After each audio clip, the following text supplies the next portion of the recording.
Gaayos ako ng yung microphone kasi nag-loose yung isang screw. Pinointa sa akin to ng isang coworker ko, si Sid. Thank you, Sid, na nakita niya yung loose.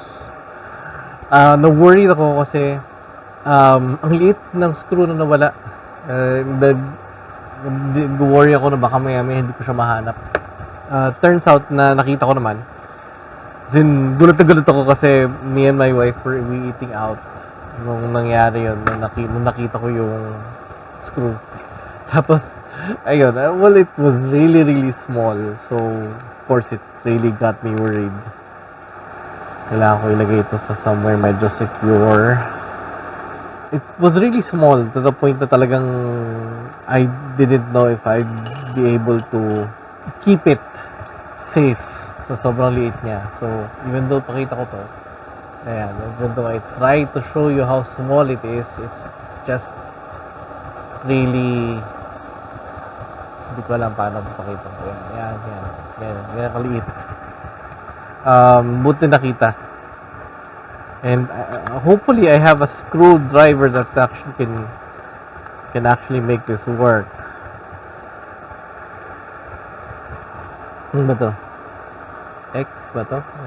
Pa-cross? Mukha naman pa-cross siya. Hala, basa. Dali. Tuyuin ko muna tong screw. Sana hindi mula.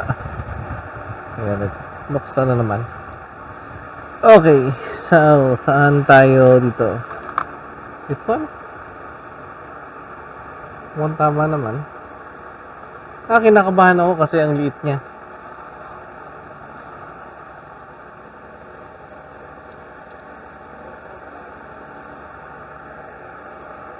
There is a slight problem. Loose thread siya. Yep, it's loose. It's a loose thread. So, natatanggal talaga siya. Isang iniisip ko rito, lagyan ko ng either palitan ko ng screw. Pero the screw looks fine eh. Pero may dating sa akin, itong loob yung problema.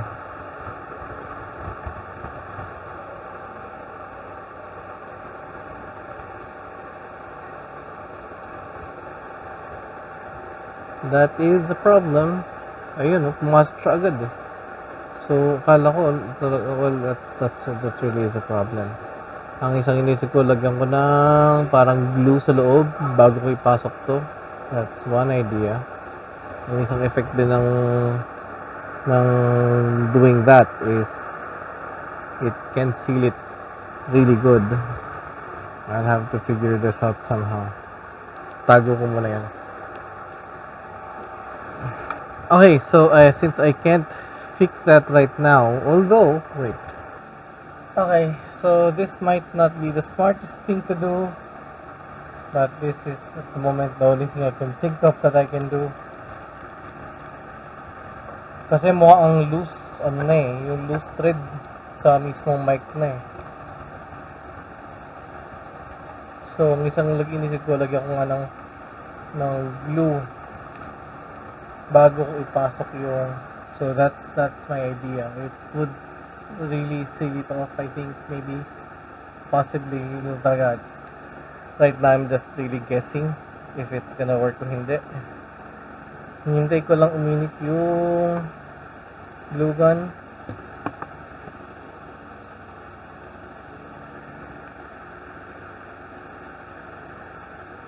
Actually, it might work na.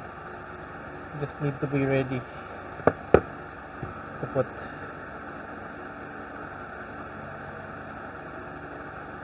that. And ilalagay ko na yung itong shoot. Masok pa.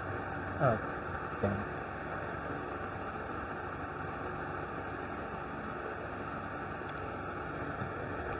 Bilis pa tuyo. Okay, so pasok ko yung screw and hopefully that works. Well, it did. tighten yung ano, kasi parang dahil doon nagkaroon pa siya na parang trading. Yeah, that kind of worked. Ayun, well, hindi na siya gumagalaw ngayon. That's good news. And yun yung dapat talaga mangyari in the first place. And yeah. Ayun, so that kind of worked. Kind of. Yeah, so far so good. Nakikita ko bang problem? I don't think so. Malaman ko lang siguro yan pag nagano na, pag tinetesting ko na siya ulit. So yun, ginamitan ko nga ng glue gun. Tapos paghabang natutuyo yung glue, nag-screw is screwed in yung ano, yung the small screw, and so far that seems to work. Very successful, by the way.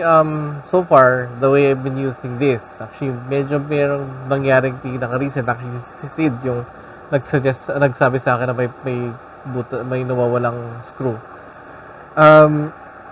Sabi sa akin, I'm very impressed siya sa performance nito.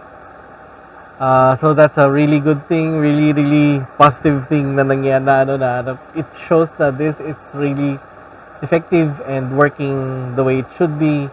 Kasi gumawa ko ng shot na malayo yung shot na sa mismo nagsasalita, tapos gamit nga niya to, gamit yung mic, kasi yung mic nakalagay sa tripod, tapos nakakabit din to sa so medyo nakadirekta sa kanya. And yeah, it really worked well. Maliwanag naman yung volume, ganun. Pero yun, yeah. So I was so really happy that worked. Live pa yun, so maliwanag yung audio. So maliwanag pa yung audio kasi sa video. So just happy that it really worked out well kahit paano. But yeah, so far this is one of the best investments that I've used. Really good.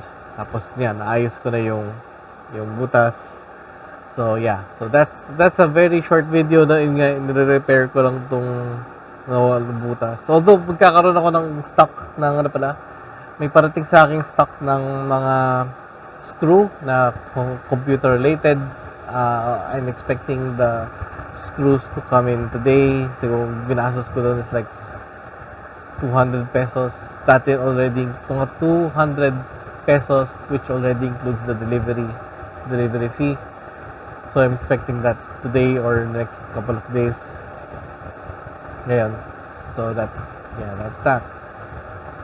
Okay, so that's going to be my video. Really short video lang na I prepared this a bit. Ayun. So yeah. Anyway, thank you very much. You guys take care and bye-bye.